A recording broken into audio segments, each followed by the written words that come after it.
आत्म कल्याण की इच्छुक एवं सुख शांति के इच्छुक यहाँ पर उपस्थित धर्म स्नेही भक्तात्माओं, पंच परमेष्टि का नमोकार मंत्र जो सभी पापों का नाश करने वाला है, पुण्य का प्रकाश करने वाला है, हमारी यात्रा को मंगलमय बनाने वाला है। इसलिए हम सभी महानुभाव अपने मन वाणी काया को सुव्यवस्थित कर लें। उस नमोकार मंत्र को पढ़ने के लिए दोनों हाथ जोड़ उपदेश प्रारंभ करने से पूर्व हम सब मिलकर के महामंत्र को पढ़ करके अपनी जीवन की यात्रा को मंगलमय बना लें। पहले बोलेंगे इस उपरांत आपको बोल रहे हैं।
पंच नमस्कार महामंत्र की बोले परम पूज्य मुनि श्री स्वामी जनानंद जी महाराज की जय।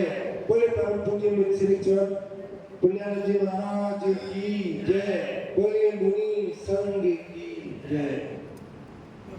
आत्मकल्याण के इच्छुक एवं सुख शांति के इच्छुक यहाँ पर उपस्थित धर्मस्नेही भक्तात्मा उपदेश करने से पूर्व एवं उपदेश सुनने से पूर्व अपन सब मिलकर के एक बार अंतरात्मा से अपने सौभाग्य की सराहना कर लें और कहते अपने आप से धन घड़ी यो धन दिवसियों ही धन धन मेरो भयो और भाग मेरो उदय आयो दर्श प्रभु जी को लगो। धर्मश्री को अपन सभी बाकी में बड़े ही सौभाग्यशाली हैं जो यहाँ पर इस भौतिकता के युग में जहाँ पर विषय कसायों का तांडव नृत्य होते हैं, जिस काल में या पंचम काल कहते हो, कली काल कहते हो, इस विषम परिस्थिति में भी यदि आपका मन, आपका तन, आपका धन, आपका समय धर्म, धर्मात्मा और धर्म के आयोजन से जुड़ करके व्यतीत हो रहा है, ये अपने परम सौभाग्य की क्षण है। धर्मश्री आचार्य भक्तों ने, संतों ने, मनीषियों ने हम सभी भक्त आत्माओं को जीवन जीने के अनेक अनेक सूत्र दिए, जिस सूत्र को सहारा लेकर के हम अपनी यात्रा को मंगल में करा सकते हैं। आचार्य महाराज ने बहुत ही अच्छा श्लोक लिखा, देव का विषयासक्ता नार का दुख गौरवा ज्ञानहीन त्रिज्या धर्म योग्य ही मानवा। महंतो इस जीव राशि को आचार्य भगवंतों ने 4 भागों में बांटा है। कितने भागों में बांटा है? ध्यान से सुनना। इस संसार की समूची जीव राशि को, सिद्धों को छोड़कर 4 भागों में बांटा है। अपनी समीक्षा कर लेना, आप किस भाग में आते हो। पहले दिया नारकी, देव, त्रियंत और मनुष्य। इन 4 भागों में सारी जीव राशि आ जाती है। तो चारों विभागों के बारे में आचार्य वर्णन कर रहे हैं, किसकी कितनी योग्यता है, कौन कितना प्राप्त कर सकता है, वो किसके पास क्या है। आप सब समझदार हो। यदि चुनाव कर दिए जाए, आपको चारों जाति की पर्ची डाल दी जाए, क्या बनना चाहते हो। जिसकी दृष्टि परमार्थ की ओर होगी वो कहेगा मुझे मनुष्य बनना है, क्योंकि संयम एकमात्र मनुस्मृति में धारण किया जाता है, अन्य जगह नहीं। जिसकी दृष्टि इंद्रिय सुख पर होगी वो कहेगा मुझे देव बनना है, सबसे अधिक इंद्रिय सुख हुआ पर है। लेकिन यहाँ पर ऐसा कोई भी व्यक्ति नहीं होगा जो कहे मुझे पशु बनना है। कोई ऐसा है? कोई है जो कहे कि मुझे पशु बनना है? या पर कोई भी व्यक्ति ऐसा नहीं होगा जो कहे मुझे नाती बनना है। धर्मश्री मान लो, आपकी इच्छाएं अत्यंत उत्तम है, देव बनने की और मनुष्य बनने की। आचार्य महाराज हम सभी के क्या कहने जा रहे हैं, सुनिए उनकी बात करिए, क्या भाव है उनका। आचार्य महाराज के देवता विषय सत्ता सागरों पर्यंत की आयु को प्राप्त करके दुनिया के तमाम इंद्रिय सुखों को प्राप्त करके क्या होता है, वो विषयों में आसक्त हो जाते हैं। 5 इंद्रियों के विषय में आसक्त होकर के उन्हें अतीन्द्रिय सुख का ख्याल नहीं रहता।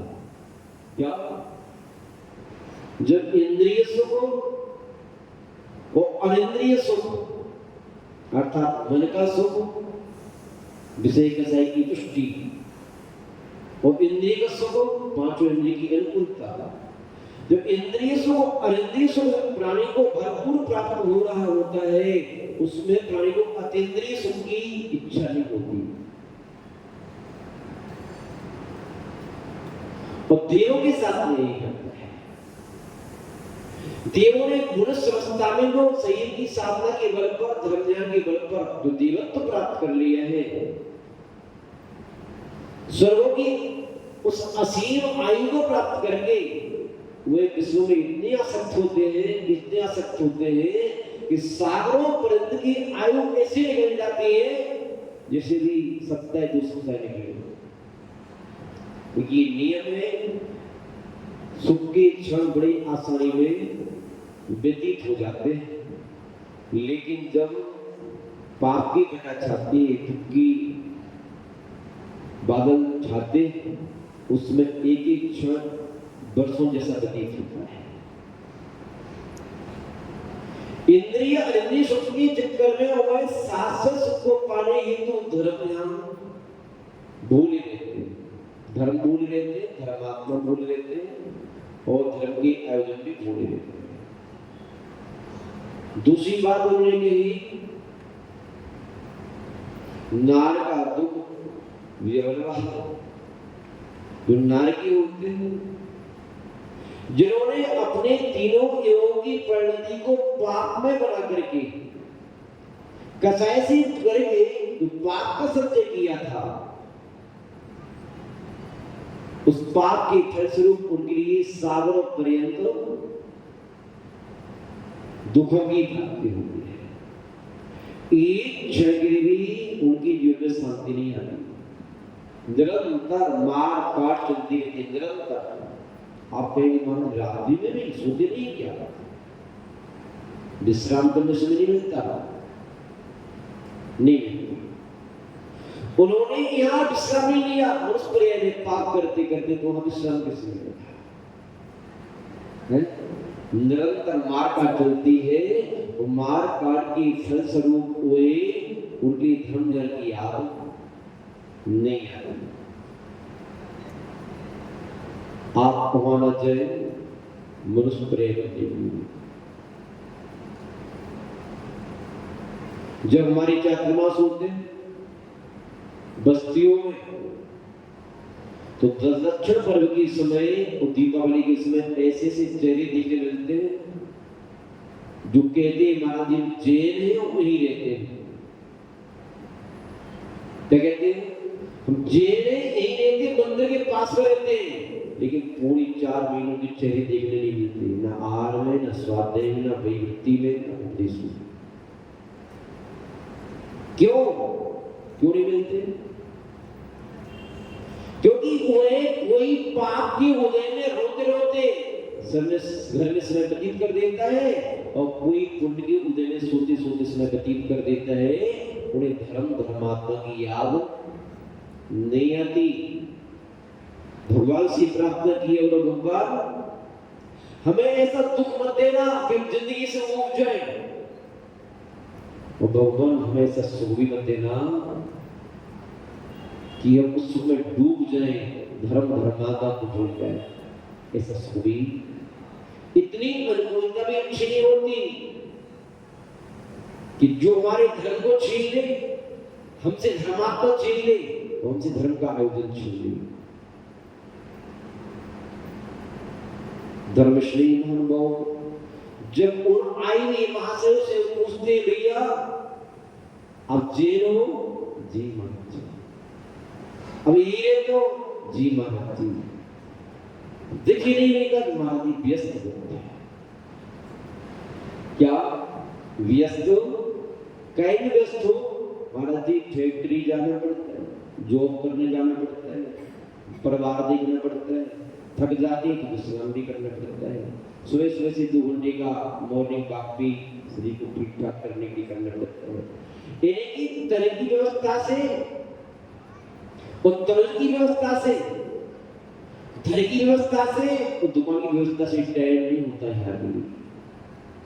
नहीं वो कर रहे, इसलिए सुख ज्यादा अच्छा नहीं।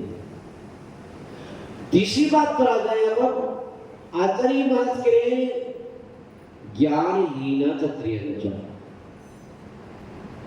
जो त्रियंच होते हैं वो ज्ञान से हीन होते हैं, उन्हें विवेक नहीं होता धर्म क्या होता है, अधर्म क्या होता है, अच्छा क्या होता है, बुरा क्या होता है।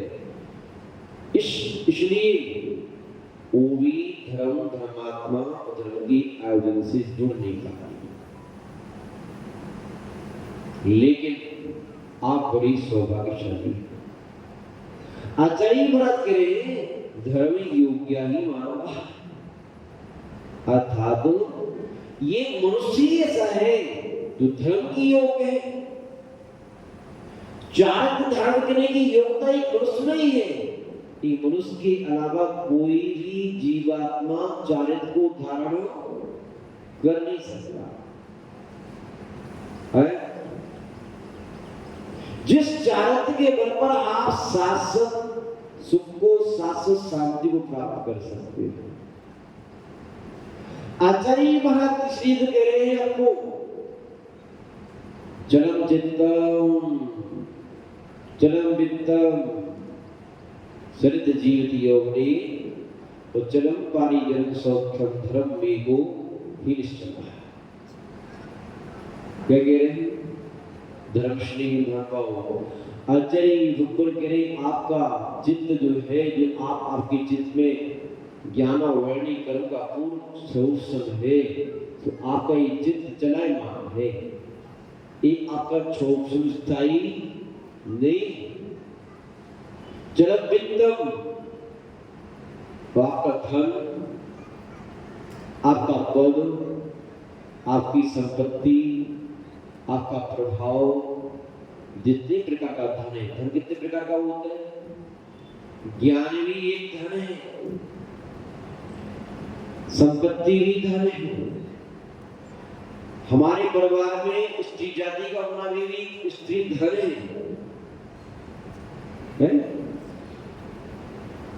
जितने प्रकार के धन आपके हैं, ये आपके धन स्थायी नहीं है। चलम चित्तम चल वित्तम, चले जीवन ही होने।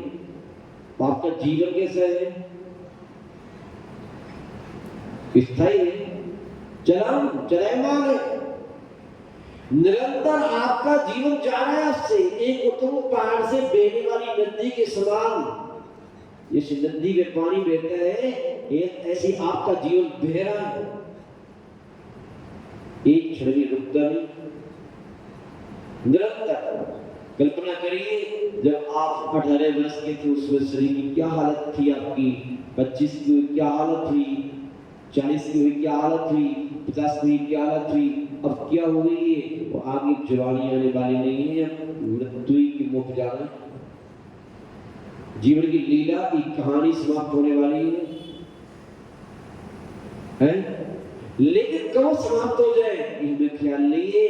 आचार्य आपकी ये जीवन की नश्वरता का दिग्दर्शन कराते हुए अनश्वर पद की प्राप्ति हेतु धर्मज्ञान करने की प्रेरणा देना चाह रहे हैं।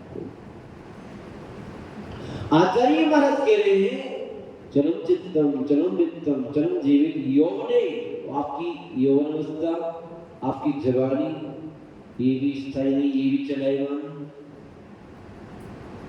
चलम पारिजन सुख, और जो आपका परिजन का सुख है, ये भी क्या है? ये तो परिजन चले जाएंगे, ओके आप चले जाओगे, दो में से कोई तो जाएगा, वो आस्ते आस्ते वो भी जाएंगे, वो तुम भी जाओगे, कोई स्थायी नहीं, सबका नंबर लगना है। एक पर प्लेटफॉर्म पर बैठे, कोई आपका घर नहीं है आपका। चलो पारिजन सौख्यम धर्म में कोई निश्चला, माँ एक धर्म ही एक सा है जो आपका निश्चय है, आपका है और आपके साथ रहेगा। इसलिए आचार्य कुलभद्र महाराज आपके लिए शास्त्रोच्चय ग्रंथ में बहुत अच्छी कार्य कह रहे हैं।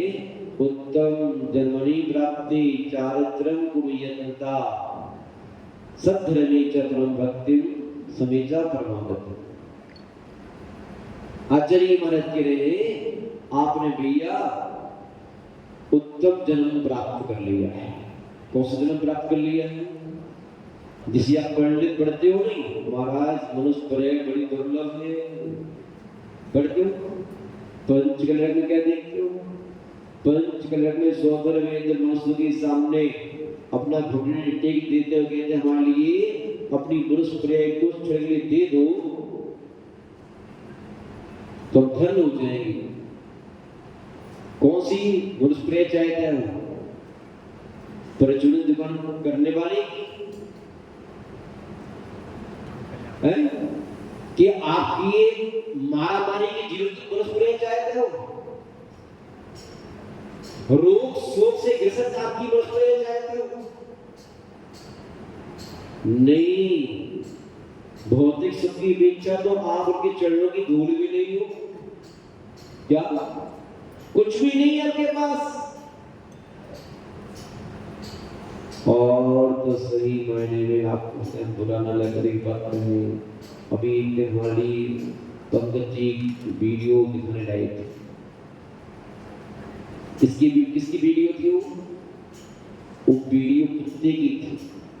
किसकी थी?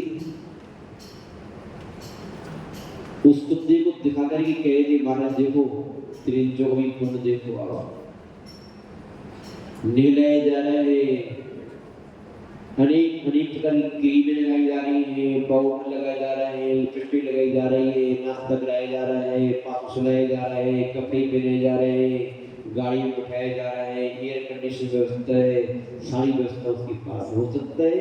आप कितने बड़े आदमी हो, आपकी नौकर नहलाता नहीं होगा। नहलाता है कोई? कोई कौन नहलाता है? कोई नहलाता है?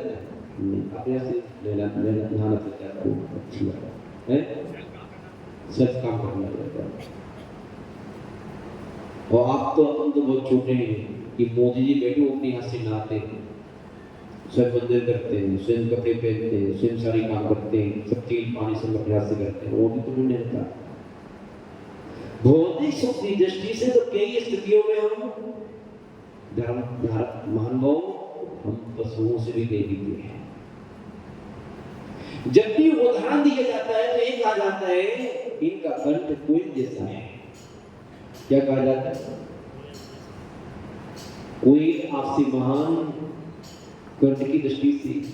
इस शेर जैसे पराक्रमी है। कैसी पराक्रमी है? शेर आपसे अच्छा है। एक ही चाल हाथी जैसी है। क्या मस्त चाल है। देखो किसको उदाहरण दिए जा रहे हैं? इनकी नेत्र मृग नयनी हिरणों जैसे नेत्र, सुंदर नेत्र, मृग अच्छा हो गया। कल्पना करो है, कोयल जैसी आवाज। कैसी आवाज? कोयल जैसी आवाज।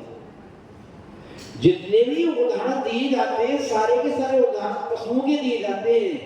एक उदाहरण पशुओं को कहीं दिया नहीं, ये मनुष्य जैसा है। ध्यान रखिएगा किस दृष्टि से आगे बढ़े। तो आचार्य महाराज कह रहे हैं आहार निद्रा भय मैथुन से ये 4 प्रकार की जो संज्ञाएं हैं, आहार भय मैथुन परग्रह, ये तो पशु भी करते हो, तुम भी करते हो। कौन सी बड़ी बात है? क्या अंतर है आप में उनमें? यदि अंतर कहीं है जिस बात को है कि आप संयम की साधना कर सकते हो, वो संयम की साधना नहीं कर सकते। यदि आप इस मनुष्य प्रेम को प्राप्त करके, जैन को प्राप्त करके, 5 इंद्रियों को प्राप्त करके, सदगुरुओं का साथ प्राप्त करके, वीतरागी प्रभु की सन्निधि प्राप्त करके, शास्त्रों का स्वाध्याय करके, यदि आप अपने अंदर में चारित्र की जो चमक अंदर नहीं ला पाया तो फिर इस उत्तम जन्म को प्राप्त करने से भी जो सौंदर्य इंद्र मनुष्य के सामने घुटने टेकता है, कब टेकता है? कि आप दिगंबर को धारण करने में सक्षम हैं, लेकिन हम इस स्वर्ग की संपदा को दे करके भी इस दिगंबर को धारण नहीं कर सकते। महानुभाव, सौधर में इंद्र कितना ही बड़ा हो, उस सौधर में इंद्र को भी अगर कोई क्षुल्लक बनाती हो धारण करने वाली, उसके सामने भी सौधर में अपना माथा टेकेगा। वो चमत्कार चारित्र का होता है। आचार्य महाराज इसलिए बड़ी आत्मी भाव से आपको कह रहे भैया,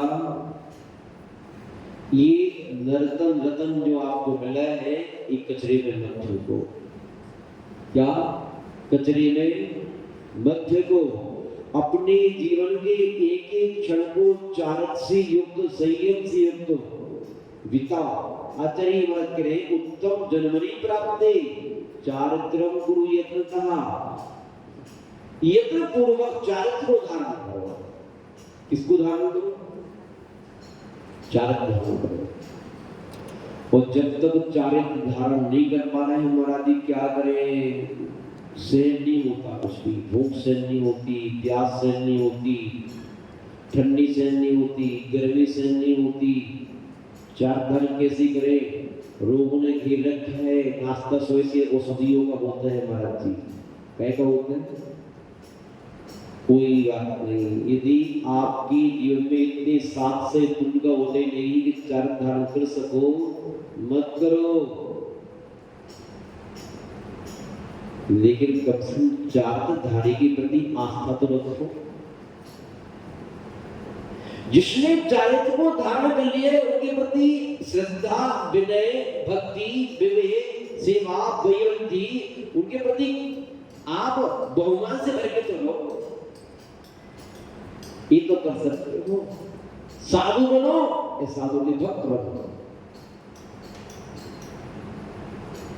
महानुभाव, जब सम्मिश्र की यात्रा करने जाते हो और आपके पास टार्स, आपकी डिस्चार्ज हो जाती है, तो क्या करते हो? आप टार्स वाले के साथ में लग लेते हो, यात्रा पूरी हो जाती है। ऐसे ही यदि आप चार धारी के साथ लग गए तीनों योगों से, तो बहुत कुछ मात्रा में आपका बचाव, आपकी सुरक्षा संभव है। अन्यथा आप असुरक्षित हैं। जैसे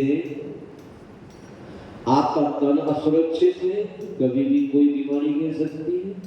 आपका धन असुरक्षित है, आपका परिवार असुरक्षित है, आपका सुख, आपकी शांति, आपका वैभव, आपकी अनुकूलता, आपका ज्ञान, आपका शोषण, आपकी जो सुख शांति से महकी बगिया है, ये असुरक्षित है। इसलिए क्या करो? या तो चार धारण करो। चार धारण नहीं कर सकते हो तो जिनने चार धारण कर लिया है उनके पास रहो, उनसे कहो, उन्हें सहो, तब तो बात बनेगी। उनके पास रहे नहीं, उनसे कुछ कहा नहीं, उनका कुछ सुना नहीं, उनको सहा नहीं। हम महाराज जी की सहनशीलता नहीं हमारा है, तो घर देखेंगे अपना बर्बाद देखना है महाराज जी। नहीं, जिससे सहोगे उसी का लाभ प्राप्त होगा। बच्चों को सहते हो तो बच्चों का लाभ आपको मिल जाता है। बच्चों को नहीं सहोगे तो बच्चों का लाभ मिलने वाला नहीं है। ऐसे संयमी को सहोगे, संयमी को कहोगे और संयमी पास रहोगे तो उनकी पुण्य वर्णनाएं, उनका मांगलिक उपदेश, उनकी मांगलिक विचार सुनने मिलते रहेंगे। तो आपको वो कम से कम संतों जैसा नहीं बना पाएंगे आपको, तो संतोषी तो आपको बना ही देंगे। क्या बना देंगे? संतों की संगति में आकर के हमारी प्रवृत्ति संतों जैसी हो पाए नहीं हो पाए कोई गारंटी नहीं है। लेकिन महानुभाव की गारंटी है कि जो अंतर आत्मा से संतों के पास आता है उसकी प्रवृत्ति संतोषी प्रवृत्ति तो हो ही जाती है। यथा लाभ संतोष जितना मुझे मिला है मेरी भाग से मिला है, चाहे मकान मिला हो, चाहे बीवी मिली हो, चाहे बच्चे मिले हो, चाहे पद मिला हो, चाहे प्रतिष्ठा मिली हो, चाहे परिवार मिला हो, वही यथा लाभ संतोष जितना मिला है उतने में संतोष धारण करके आनंद की यात्रा कर लेता है। और जिसके जीवन में संतोष आ गया समझ लो उसकी जीवन में सब कुछ आ गया। कहा भी है गौधन गस धन वास धन और रतन धन खान, जब आवे संतोष धन तो सब धन धूल समान। संतोष धन के आगे सारे धर्म। संतोषी व्यक्ति सबसे बड़ा अमीर व्यक्ति होता है इस पृथ्वी का। महानुभाव, वे संतोष धन आपको बाजार में मिलने वाला नहीं है, वे संतोष धन आपको यहीं से मिलेगा। कहां से मिलेगा? जो संतोष आपकी समाधि करा देगा। क्या करा देगा? जिस उद्देश्य को लेकर धर्म ध्यान कर रहे हो, वही संतोष आपको यात्रा करा देगा, पूजा करा देगा, पाठ करा देगा, साधु को आहार करवा देगा, सब कुछ करा देगा। क्योंकि प्रायः संतोष के अभाव में क्या नहीं कर पाते?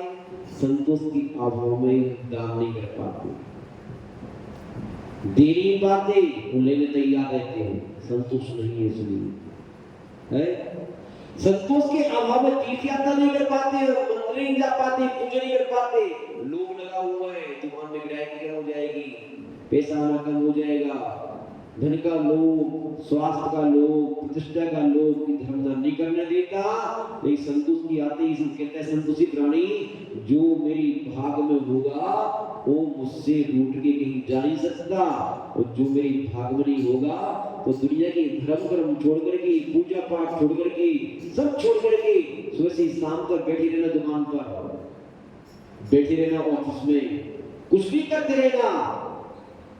समय से पहले वो भाग से अधिक किसी को कुछ आज तक क्या समय से पहले वो भाग से अधिक आज तक किसी को कुछ मिला नहीं है। इस सिद्धांत को, इस सूत्र को आप अपने दिमाग में सेट कर लेना। जितना भाग में होगा उतना ही मिलेगा, उससे ज्यादा मिलने वाला नहीं है। समय से पहले दुकान पर पहुंचने से आपके लिए भाग से ज्यादा ग्राहकी नहीं जुटती, ये तो आपको भ्रम है। जितना भाग में हो वह समय के बाद भी पहुंचो यदि धर्म के उद्देश्य को लेकर के, तो जो ग्राहकी आपकी 24 घंटे चल जाती वह ग्राहकी आपकी 2 घंटे में चल के हो सकती है। हमने ऐसे कई बार सुना है लोगों से, जब बस्ती में चातुर्मास होते हैं, लोग कहते हैं महाराज जी पूरे 4 महीने हमारे चाचा हमारी ताऊ चातुर्मास में लगे रहे, जब देखो महाराज जी, जब देखो महाराज जी, जब देखो महाराज जी। महाराज ने पूछा एक बार, भैया आपकी दुकान पर कौन बैठता है? बोले महाराज जी हमारी दुकान पर आचार्य विद्यासागर जी और दशरथ जी बैठे हैं। मतलब मैंने महाराज जी दोनों महाराजों की दुकान पर फोटो लगा रखी है और वर्कर बैठा है, हमारा बेटा पहुंच जाता है, कूद चलाते हैं। एक आपको बहकाने के लिए नहीं सुना रहे हैं ये, क्योंकि मुनि महाराज एक भी शब्द जो मिथ्या नहीं बोलते। क्या मिथ्या नहीं बोलते? ध्यान रखना, आप भ्रमक पालना कि महाराज जी बनावट नहीं कर रहे हो। हमने देखा चातुर्मास के उपरांत ये सुना गया उनके मुंह से, महाराज जी जितनी आमदनी हमारी पहले अन्न वर्ष में हुई उससे कई गुनी आमदनी महाराज जी इस बार हमारी हुई है, ऐसा उनके मुख से सुना।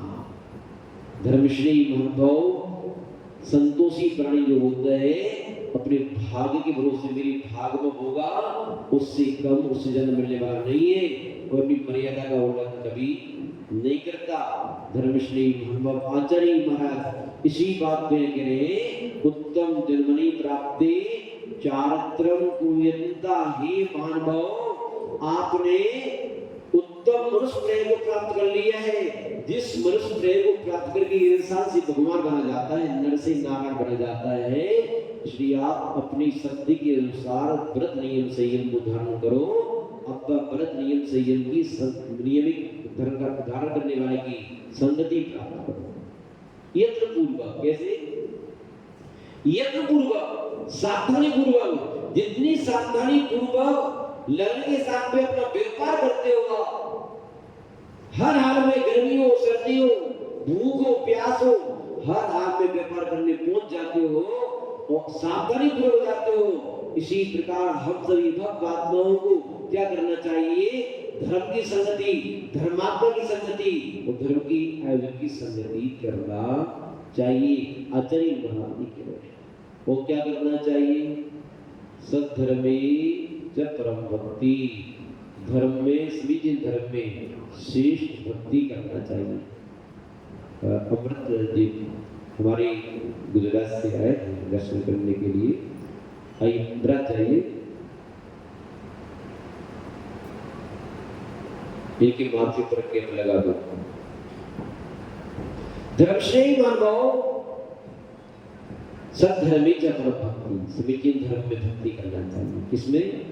समीचीन धर्म में। आपका धर्म क्या है?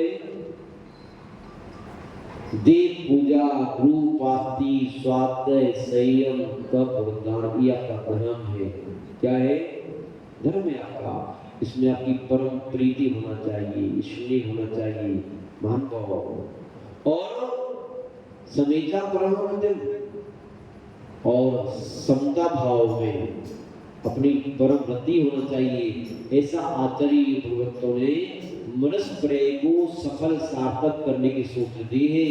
यदि आप अपनी मनुष्य प्रेय को सफल करना चाहते हो, सार्थक करना चाहते हो, तो आपकी 4 आयाम है। इसके बिना हमारे पास कुछ भी नहीं है। और जो धर्म से जुड़ रहता है उसकी उससे सब जुड़ जाते हैं, और जो धर्म से हट जाता है उससे सब हट जाते हैं। मानव, हम जो आप जुड़े हो, जो हमसे नहीं, हमारे धर्म से जुड़े हो, और हम जो आपसे जुड़े हैं हम तुमसे नहीं, तुम्हारी धर्म से जुड़े हैं। जहाँ धर्म है वहाँ सब कुछ है, और धर्म नहीं कुछ भी नहीं है। एक छोटा सा दृष्टांत कहकर के अपनी बात को प्रारंभ कर देते हैं और समापन भी कर देते हैं। जैसे आज मीरामारी की बहुत सारी बसें कहाँ गई हैं? दर्शन करने गई, यात्रा करने गई। हमें तो लग रहा था कि आज सब लोग यात्रा करने गए, सारा पांडर खाली मिलेगा हमारे लिए। इतनी सारी बसें गई हैं, सब चले गए, सारे के सारे लोग गए। लेकिन महाराज जी बोल रहे थे, लोग बोल रहे थे, हमारे सुनील जी बड़गत्ता बाड़िया जी बोल रहे थे, महाराज जी कितने चले जाए आपका पांडर खाली कभी नहीं ले सकता, वो तो पांडर भर ही रहेगा, कोई भरने वाला खाली होने वाला नहीं है। धर्मश्रेय महानुभाव एक छोटी सी कथा के माध्यम से, क्योंकि दृष्टांत से बात समझ में भी आती है और दृष्टांत याद भी लेता है, बाकी सारी बातें भूल जाते हैं। महानुभाव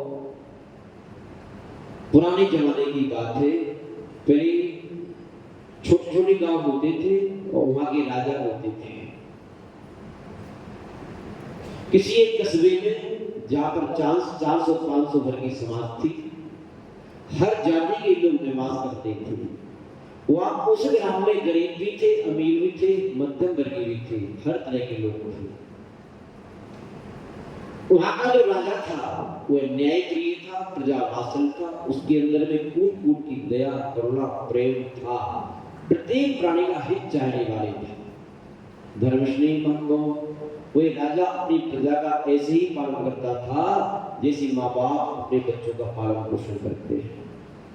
उससे ही मैंने राजा बनने का अधिकारी वही है। कहा भी है, मुखिया मुख सो चाहिए, खान पान को एक, और पाले पोसे सकल अंग, तुलसी सहज विवेक। यानी कि जिस प्रकार मुख भोजन करता है, लेकिन मुख का खाए हुए भोजन छोटे बड़े अंगों को सबको अपना अपना हिस्सा देता है कि आप भी। ऐसा नहीं ये उंगली बहुत छोटी ऐसी नहीं, ये हाथ मोटा इसको तो नहीं, प्रत्येक अंग को मुख से खाए हुए भोजन का रस जाता है और प्रत्येक अंग हष्ट पुष्ट रहता है, सभी अंगों को संतुष्ट करके रखता है ये मुख का खाए हुए भोजन। ऐसे ही राजा को होना चाहिए, ऐसे मुखिया को होना चाहिए कि वह अपने जीवन में अपनी प्रजा के छोटे बड़े गरीब अमीर हर वर्ग के लिए संतुष्ट करके रखे यथा योग्य। कैसा विवेक के साथ में ऐसा नहीं छिवरी को उतना ही मोटा करेगा, छिवरी को इतना मोटा कर देगा वो तो दिक्कत हो जाएगी। बाजू को कितना मोटा करना है, पैर को कितना मोटा करना है, ऐसे ही वो मुखिया भी ध्यान रखे कौन व्यक्ति किस लायक है, उसकी योग्यता को देख करके उसे प्रत्यक्ष करे। ये उसमें होना चाहिए। महानुभाव, उस राजा का नियम था हमारी प्रजा पुरुषार्थहीन न हो, अपने बलबूते पर कमाए, वो कमा पाएगी। महानुभाव, उस राजा का नियम था इस राज्य में कोई भी व्यक्ति जो है व्यापारहीन नहीं होना चाहिए। एक बहुत बड़ा बाजार खुलवाया, जिनकी स्वयं के धंधे ठीक है लेकिन इनके धंधे नहीं है, वो व्यक्ति इस बाजार में अपनी अपनी योग्यता के अनुसार माल बाजार से लाए, यहाँ लाके बेचे और अपना व्यापार करे, परिवार का पालन पोषण करे, टैक्स भी दे, परिवार को भी हमें भी, या अपनी। और जिस व्यक्ति का माल नहीं बिकेगा तो क्या करे बताओ? राजा ने कहा चिंता मत करो, हम खरीद लेंगे, जितना माल लेगी आओगी सारा माल आपको बिकेगा यहां पर। ठीक है, सारी प्रजा ने स्वीकार कर लिया और अपनी अपनी पूंजी के अनुसार सभी लोग बाजार से बड़ी बड़ी जो बाजार होते हैं वहां से माल ला करके वहां बेचना प्रारंभ कर दिया। एक बार क्या हुआ, उस बाजार में मूर्तिकार आया। कौन आया? मूर्तिकार, और बहुत प्रकार की मूर्तियां वहां लाया बेचने के लिए। महानुभाव, सभी लोगों ने सभी माल खरीदा, तो मूर्तिकार के पास जाकर के भी जो लक्ष्मी की मूर्ति थी, जो पिता की प्रभु की मूर्ति थी, जो विष्णु जी की मूर्ति थी, जो साधु संन्यासी की मूर्ति थी, सारी मूर्तियां उन्होंने खरीद ली। लेकिन वो मूर्तिकार एक शनि महाराज की मूर्ति लाया था। किसकी मूर्ति लाया था? बोलो, डर लगता है शनि महाराज से, है? धारक को शनि महाराज कभी भी खराब नहीं होते। लोग कहते हैं कि नव ग्रह में शनि महाराज बड़े खराब होते हैं। कोई भी ग्रह खराब नहीं होता। यदि आपकी पुण्य का उदय हो तो जहर भी फायदा करता है। क्या? नोट कर लेना उस बात को डायरी पर। यदि पुण्य का उदय हो तो जहर भी फायदा करता है, और पाप का उदय हो तो औषधि भी मार देती है। कोई फायदेमंद नहीं है, कोई नुकसानदायक नहीं है। यदि पुण्य का उदय हो सब फायदेमंद है, और पाप का उदय सब नुकसानदायक है। धर्मात्मा के जीवन में कुछ भी बुरा नहीं है, वो अधर्मी के जीवन में कुछ भी अच्छा नहीं है। अपने गरीबा में त्याग के हमेशा देखते रहो, परमात्मा है धर्मी कि अधर्मी। अधर्मी है तो मान लेना आज नहीं तो कल आप संकट से घिरने वाले हैं, आप कोई रोक नहीं सकता। और धर्मी है तो आज भले ही कोई पाप की वजह से संकट आपका आया हो, आपका संकट बहुत समय तक रह नहीं पाएगा। एक अंजलि में भरेंगे पानी की भांति आस्ते आस्ते आस्ते आस्ते वो भी चला जाएगा। धर्मश्री महानुभाव, उस राजा ने जो नियम बनाया था उस नियम के अनुसार जैसी समाचार पहुंचा कि महाराज सारे व्यापारियों का सारा माल विक्रय हो गया, लेकिन एक मूर्तिकार का कि सारी मूर्तियां बिकने के बाद एक मूर्ति रह गई है शनि महाराज की, बड़ी बेशकीमती मूर्ति, किसी ने नहीं खरीदा। क्यों नहीं खरीदा?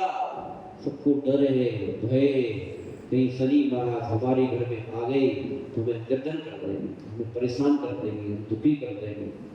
शनि महाराज को डर करके तो लोग आजकल बहुत कुछ चल रहा है। आजकल है कोई भूल से भी कह दे तुम्हारी साढ़े साथी है, छोड़ दो को है, बहुत डरते हैं।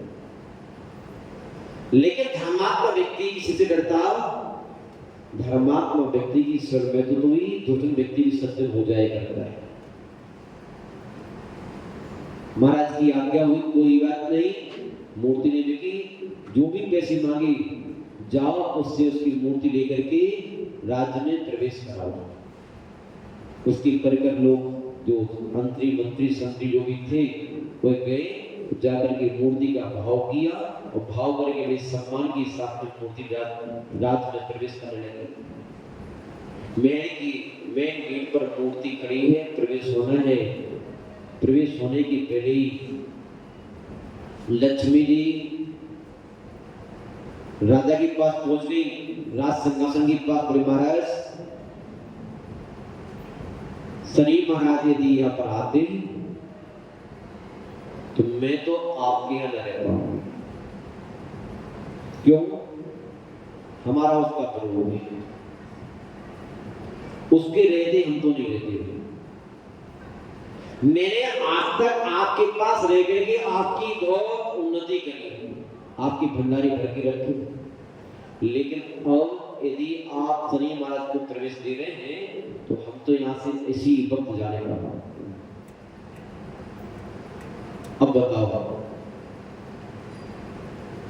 राजा ने सोचा कि मेरा तो नियम है, यदि मैं शनि महाराज को बाहर करता हूं तो मेरा सत्य धर्म कहां जाएगा? यही मेरा चारित्र, यही मेरा स्वभाव, यही मेरा धर्म। और राजा ही यदि अपने धर्म का त्याग कर दे तो प्रजा में अन्याय अनीति फैल जाएगी। यथा राजा तथा प्रजा। सोच समझ के राजा ने कहा शनि महाराज से, भाई ऐसा लक्ष्मी जी से, लक्ष्मी जी जैसी आपकी अनुकूलता हो वैसा कर लो आप, लेकिन मैं अपने धर्म को नहीं छोड़ सकता। मेरा नियम है कि व्यापारी का जो माल निकलेगा उसे मैं खरीदूंगा सम्मान के साथ में, आप जैसा उचित लगे वैसा करो। उन्होंने ये नहीं कहा लक्ष्मी से कि जाओ आप, मैं किसी का निरादर नहीं कर सकता, मैं नहीं कह सकता जाओ यहां से। हमारी भावना तो ये है कि आप भी रहो, शनि महाराज भी रहे, सब रहो, वो सबका एक साथ रहना ही तो धर्म है। आप जो बैठे हो नहीं, एक साथ बैठने से धर्म की भावना अपने आप हो जाती है। महान भाव यदि पूरी जयपुर की जैन समाज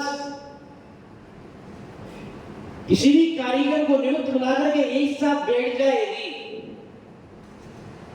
तो धर्म की भावना वो हो जाएगी, तो जीवन नहीं कर पाओगे, कुछ नहीं करना।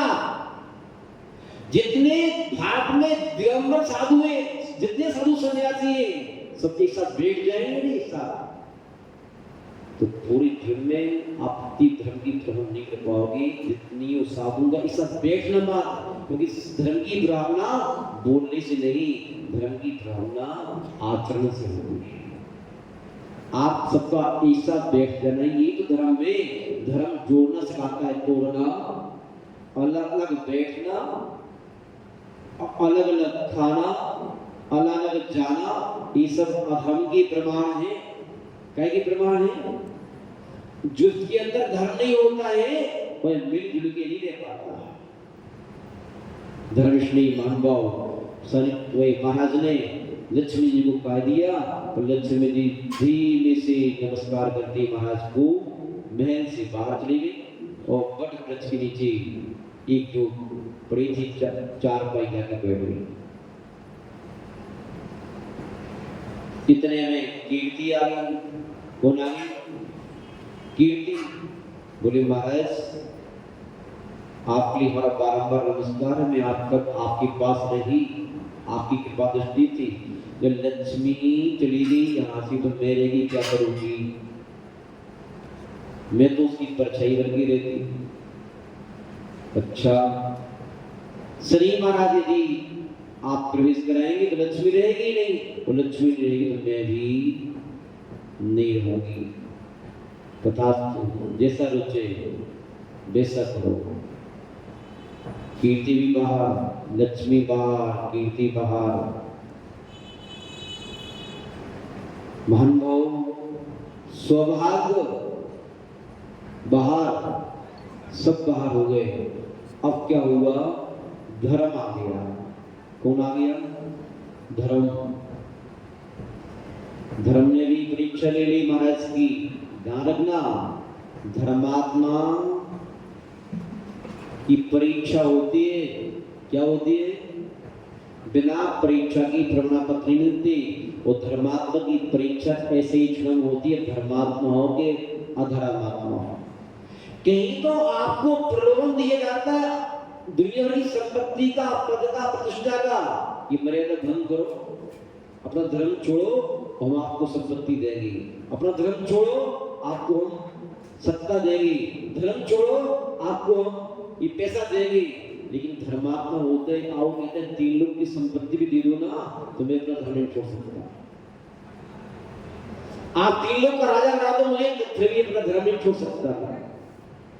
और कई बार उसको भय दिखाया जाता है, धर्म नहीं छोड़ा यदि आपने तो ध्यान रखना आपके लिए रोगी बना देंगे, शोकी बना देंगे, संपत्ति छीन लेंगे, मकान छीन लेंगे, दुकान छीन लेंगे, आपके प्राण छीन लेंगे। जो असली धर्मात्मा होते हैं सब कुछ छीन लो आप उससे, लेकिन मैं धर्म नहीं छोड़ सकता। मालूम आपको जब शुभम चक्रवर्ती उस नदी में, उस समुद्र में जो उसका विमान, जब उसकी नाव डगमगा रही थी तो क्या कहा था उस देव ने? क्या पढ़ रहे हो? बोले नमोकार मंत्र। मालूम है आपके लिए कि नमोकार मंत्र पढ़ रहे हो, श्री नाव डगमगा रही है, ये जब पढ़ते रहोगे तो ये नाव डूब जाएगी। ये पढ़ना छोड़ो, अंदर नाव डूब जाएगी। क्या हुआ? यदि वह अपने धर्म में, अपने श्रद्धा में स्थिर रहता तो नाव डूब नहीं सकती थी। और देव का पूरा समुदाय इकट्ठा हो गया जाता। नमोकार में वो ताकत है, पूरा स्वर्ग उतर गया जाए तो नमोकार की शक्ति को डिगा नहीं सकता। लेकिन हमारा श्रद्धा उसकी प्रति डिगा और नमोकार पढ़ना तो ठीक ठाक है।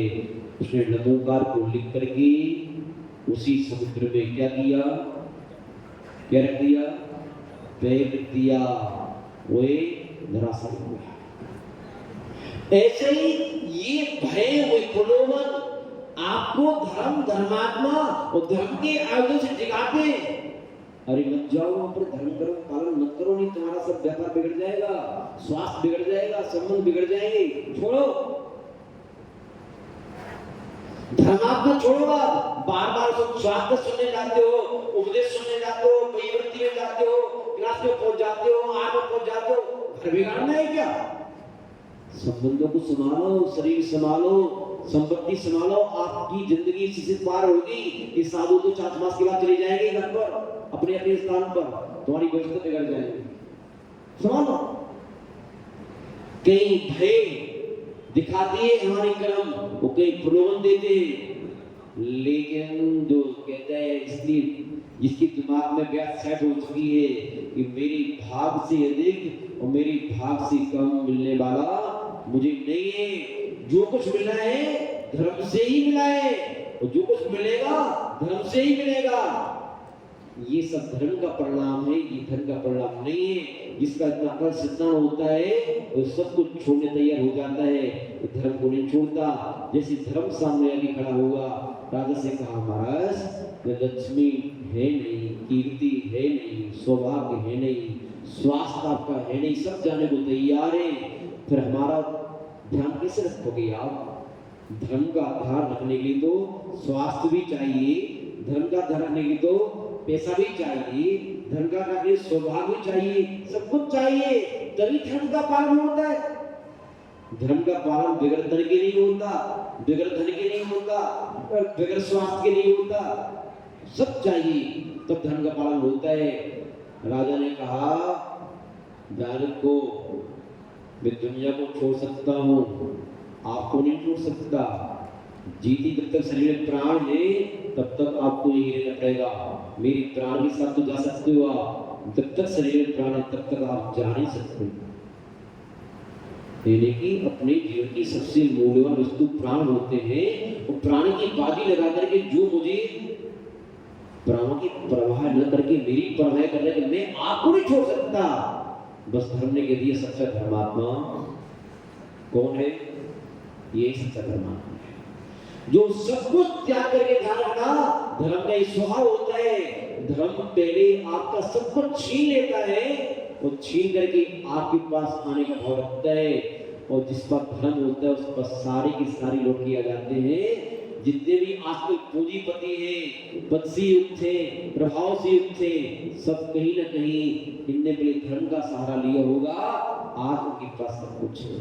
जितने भी कंगाल हैं सबने धर्म की उपेक्षा की होगी, धर्मात्मा की उपेक्षा की होगी, धर्म की आयोजन की उपेक्षा की होगी। आज उनका परिणाम उनकी गरीबी, उनकी कंगाली, उनकी अस्वस्थता, उनका प्रभाव आदि सामने दिख रहा है। महान भाव, उस राजा ने बड़ा दीर्घ विचार था, समझदार था, साधु संतों का भक्त था। उसने कह दिया हम आपको नहीं छोड़ सकते, तो धर्म शांति के साथ में वहीं पर अपने आसन पर विराजमान हो गया। अब लक्ष्मी जी कह रही है धर्म महाराज तो वहीं बैठ गए, उनकी बगैर तो मैं वैसे हो जाऊं क्या?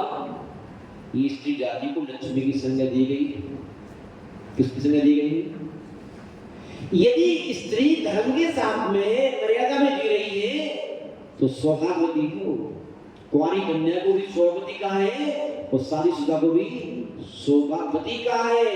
और मर्यादा का उल्लंघन करके वेश्या कहा जाता है। उसमें क्या कहा जाता है? मैं वेश्या की कोटि में आ जाऊंगी, धर्म से भीम होंगी तो धीमे से अंदर आ गई, लक्ष्मी अंदर आई तो कीर्ति अंदर आ गई, स्वास्थ्य अंदर आ गया, सौभाग्य अंदर आ गया, सब के सब शांति से अपनी पूंछ नीचे करके नीचे बैठ गए शांति से। और फिर राज्य की व्यवस्था फिर अपने आप चलने लगी। धर्मश्री मानव, ये कहानी कहाँ तक सत्य, कहाँ तक असत्य हम नहीं कह सकते, लेकिन अपना जैन आगम प्रतिमान ये फर्क पड़ा है। जिन जिन लोगों ने धर्म का दामन नहीं छोड़ा उनकी जयकार हुई। राजा हरिश्चंद्र के बारे से तो अच्छे परिचित हैं आप। धर्म के खातिर उसने क्या क्या नहीं किया, आखिरकार धर्म सूर्य की देवताओं को भी हरिश्चंद्र की जयकार लगाना था।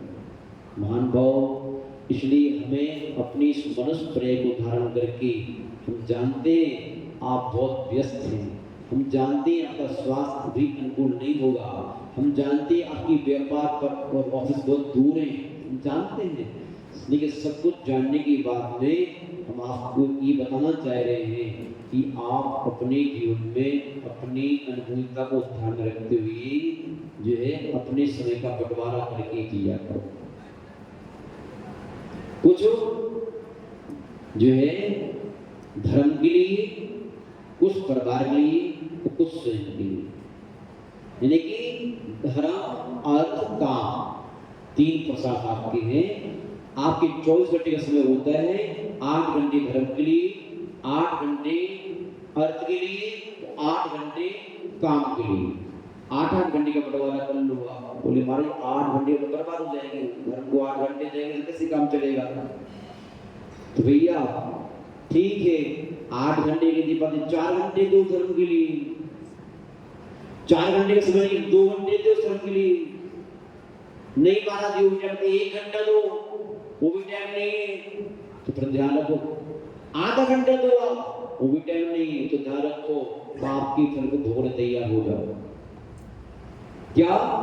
पाप के फल को भोगने तैयार हो जाओ।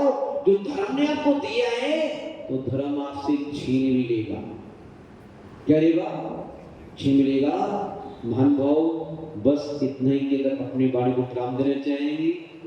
12 तारीख 13 तारीख को यहाँ पर शनिवार और रविवार को सिद्ध चक्र मंडल विधान में अनंतम सिद्धों की आराधना की जाएगी। आपकी परीक्षा है कि धर्म को महत्व देते होगे, धन को महत्व देते हो। महान भाव, दुर्गा प्रासी सभी हमारे महान भाव प्रभुत्व पर आया हुआ है। इन सभी महान भावों के लिए हमारा अंतरात्मा से बहुत बहुत आशीर्वाद। वहाँ पर कम से कम 300-400 घर की समाज है। बात में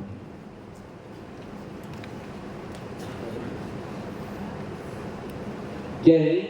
300-400 घर की समाज है। अपन वहाँ पर बोर्ड पर समाचार भी लिख सकते हैं, अनाउंस भी कर सकते हैं। जिनके फोन नंबर आपके पास होंगे, जो धर्म के प्रति रुचि रखते हैं, उनको फोन लगा के कह भी सकते हैं कि 12 तारीख 13 तारीख को मीरा मार्ग में सिद्ध चक्र मंडल विधान है। सभी महानुभावों को उस विधान में बैठ करके धर्म का लाभ लेना चाहिए। महानुभाव, और हमारे यहाँ बीच में गुजरात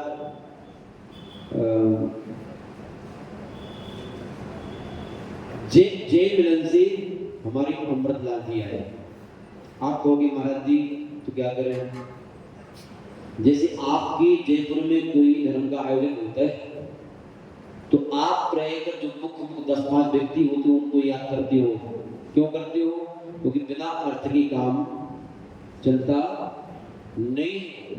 और अर्थ का हर व्यक्ति उस अर्थ का व्यय करके परमार्थ से हर व्यक्ति नहीं जुड़ पाता। एक ऐसे व्यक्तित्व थे, अहमदाबाद में 2 महीने में हमने पूरा अहमदाबाद घूमा। कल्पना करिए आप, नमोकार के आयोजन को लेकर के भावना तुम्हारी ये भी है कि आयोजन जयपुर में भी हो। उस कार्यक्रम में उनको एक व्यक्तित्व पाया कि उस अहमदाबाद में कोई भी धर्म का आयोजन बड़े से बड़ा, छोटे से छोटा, चाहे जातवाद की स्थापना हो, चाहे विधान हो, चाहे पंचकलरक हो, चाहे अतिथि गौर बनना हो, चाहे मंदिर बनना हो, एक ऐसा व्यक्तित्व थे इनके घर से कोई भी व्यक्ति खाली हाथ जाता नहीं है। अपना सौभाग्य मान करके भरपूर दान की राशि उसमें देते हैं, सौभाग्य मान के देते हैं। मान पाओ ऐसे व्यक्तित्व इनका पूरा परिवार, इनकी और भी बच्चों में धर्म के संस्कार है। इनकी श्रीमती में इनकी पूरा परिवार ही भगवान ने सही इकट्ठा कर रखा है। मान पाओ इनके लिए, इनके पूरे परिवार के लिए हमारा अंतरात्मा से बहुत बहुत आशीर्वाद। महान भाव, इनसे हमें भी शिक्षा ग्रहण करना चाहिए कि हमें भी अपनी शक्ति के अनुसार धर्म के लिए, धर्मात्मा के लिए और धर्म के आयोजन के लिए अपना योगदान सदैव देते रहना चाहिए। ओम शांति। बस इतना ही कहकर अपनी वाणी को के भाई भी तो आए अमृतलाल जी के साथ में, क्या नाम होगा? नहीं, आप भी मंच को बता रहे महाराज को। और हमारा तीसरा बालक है छोटा सा, महान भाव, एक ऐसे व्यक्तित्व थे पूरी 2 महीने की प्रवास में हमेशा जगह जगह आकर के वैवृत्ति करना, आहार चर्या करना। बिहार में भी इनका बहुत सहयोग मिलता रहा है। हमेशा फोन लगा के पूछते रहते हैं, महाराज जी 15 साल बिहार हुआ, बिहार कैसा चल रहा है, कोई दिक्कत हो परेशानी हो। मान भाव, हमारा राहुल जो लड़का साथ में था, जिसके लिए जो फोन कर दिया, जो इशारा कर दिया, सभी बीच बीच में आकर के बिहार में व्यवस्था बनाती रही। वो कहा, महाराज जी हम आपकी साधना से आज के लिए नहीं, जीवन भर के लिए जुड़े हैं। हम आपकी साधना में सदैव सहयोगी बन के रहेंगे। महानुभाव, इन सभी महानुभावों के लिए हम सभी साधुओं का अंतरात्मा से बहुत बहुत आशीर्वाद। इनका तन, इनका मन, इनका धन सदैव परमार्थ के काम में आता रहे और अंत में जो हमारे जीवन का चरम एवं परम लक्ष्य है उसको प्राप्त करें। ओम शांति। जिन वाणी स्तुति करने के लिए प्रयोग करे गए, इसकी दुर्गापुरा से हमारे बीच में भारत भूषण जी भी पधारे हुए हैं, वो भी महाराज जी श्री पर बैठ कर आशीर्वाद प्राप्त करें। मैं बताना चाहूंगा भारत भूषण जी, आप जिस जमीन पे बैठे हैं, खड़े हैं, जहाँ पर ये कार्यक्रम हो रहा है, इस जमीन को दिलवाने में आपका भी बहुत बड़ा योगदान है। एक बार जोरदार तालियां आपके लिए। बहुत भैया इनका बहुत दूर से नाम सुन रहे थे कि इस जो प्रांगण में हम लोग धर्म की आराधना कर रहे हैं। और मैं चाहूंगा वो 2 मिनट अपने संस्कृत में बात करें। हाँ, थोड़ा 2 मिनट से बोलवा दो भाई। अमृतलाल जी, परम पूज्य आचार्य मुनि श्री 108 जिनानंद जी महाराज, परम पूज्य मुनि श्री 108 परमानंद जी महाराज, परम पूज्य मुनि श्री 108 पुण्यानंद जी महाराज के सादर चरणों में मेरा वंदन। मुझे बहुत खुशी है आचार्य श्री की, मैं एक चमत्कार हुआ था 2008 में। मैं आवासन मंडल का एक छोटा सा कर्मचारी हूँ। आवासन मंडल में चेयरमैन हुआ करते थे अजयपाल सिंह जी। मैं उनको बहुत कहा करता था कि हमारे जैन समाज के लिए कुछ करें, पर उन्होंने कहा नहीं भाई, मैं तो सिख समाज का अध्यक्ष हूँ, वो तो सिख समाज के लिए करूंगा।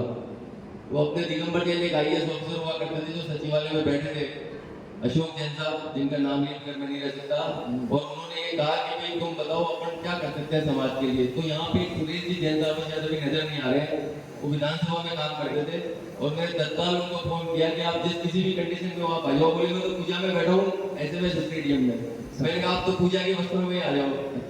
तो आचार्य श्री मुझे बड़ी खुशी हुई, वास्तव में पूजा के वस्त्रों में सचिवालय में आ गए, वहीं ड्रेस चेंज करी, ड्रेस मंगवाई यहाँ से, और तुरंत वो फाइनेंस सेक्रेटरी थे अशोक जनता, उनके चैम्बर में गए। मैंने कहा महाराज जी ये आ गए, और सॉरी भाई साहब ये आ गए हैं और अपने को इनको ये इच्छा है कि कोई जमीन आवंटित कराए। उन्होंने तत्काल सुबह नेक्स्ट डे जो चेयरमैन थे उनके घर पे वो स्वयं गए, मैं भी गया, और उन्होंने जैसी एप्लीकेशन दी उसी पे हरे पेन से लिख दिया कि ये जमीन आवासन मंडल से बिना मार्ग जैन मंदिर छात्रावास को आवंटित की जाती है। इनमें एक बहुत बड़ी बात है, हर हफ्ते पूरी जयपुर की सबसे टॉप जगह एक भट्टाचार्य रसिया दूसरी जगह है। इतना बड़ा प्रांगण साधु को रहने का इतनी सारी प्रांगण कहीं पर नहीं है। हम बहुत रियायती दर पे दी गई है, सबसे बड़ी बात है, बहुत रियायती दर पे 1 रुपए की जमीन 25 पैसे में आवंटित हुई है, और यहाँ की पूरी कमेटी भी बाद में साथ रख गई, और साल भर तक हम लोग भी लगे रहे। तो ये बहुत बड़ा एक आज जो बन के तैयार हुआ है। बस अच्छा इसलिए कि उस एप्लीकेशन में लिखा हुआ था कि ये छात्रावास के लिए आवंटित की जाती है। तो आज भी मुझे अरुण साहब ने, मेरे कजिन ब्रदर ने मुझे बताया कि उन्होंने ये तय किया है कि 5 कमरे छात्रावास के लिए वो रिजर्व रखेंगे, और बहुत मिनिमम रेट पे छात्रावास के लिए देंगे, जो बहुत महत्व की आवश्यकता है अभी। बहुत बड़ी खुशी हुई मुझे आज देख करके कि उन्होंने ऐसा निर्णय लिया, क्योंकि हमने आवासन मंडल में मैं काम करता हूँ, वहाँ पर फाइल में लिखा हुआ है कि ये छात्रावास के लिए आवंटित की जाती है। जिस उद्देश्य इस उद्देश्य के लिए आवंटित हुई, ताकि आगे कोई लीगल कॉम्प्लिकेशन नहीं आए। दुर्गापुरा कमेटी आई है, तो थोड़ा लेट हो गया, इसके लिए मैं क्षमा चाहता हूँ। नमस्ते। अब आपके लिए जिनका दरवाजे लेकिन जिनको उपयोग भी करो, पहली बार आए हो डेली विधान में हाँ बाबू आएंगे, आ जाएंगे, बाबा की में आएंगे। आ जाएंगे। प्रिय जिनवाणी की ज्ञान से सूर्य पर सुवाणी में स्थित सिदादे क्यों दो हे जिनवाणी भारती तो को तुझे जो तेरी शरणागति है सो पारो सकते ये प्रभु हमको गुरु सेवा की दंड दयागरम पारो सदाई उसका पन समंत्रों का सारे महामंत्र मुकार्याते समृद्धि नमोकार नमः। अरे बोल दे